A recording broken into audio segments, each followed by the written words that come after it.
ও আমার একটা হৃৎপিণ্ড, সেটাই আল্লাহ নিয়ে গেছে। পরশুদিন বলছে, বাবা আমার একটা বরখা কিনে দাও। মোবাইলে আমার না হলে 500 ছবি আছে।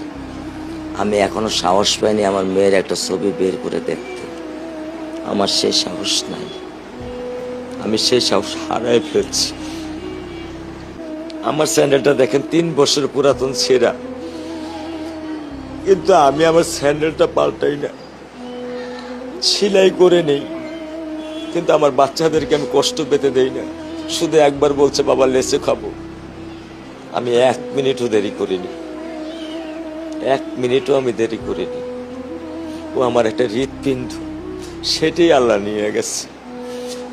আলহামদুলিল্লাহ, শুকরিয়া, আল্লাহ দিছে, আল্লাহ নিয়ে গেছে। আমার কোনো কষ্ট নেই। আমি তো চাইলে পারতাম না। অনেক দম্পতি আছে যাদের সন্তান নেই। আল্লাহ দিছে, আল্লাহ নিয়ে গেছে। আমি আলহামদুলিল্লাহ করি আল্লাহ গেছে। আমার কোনো কষ্ট নেই, আমার কোনো কষ্ট নেই। ঠিক আছে, গরমের মধ্যে তো একটু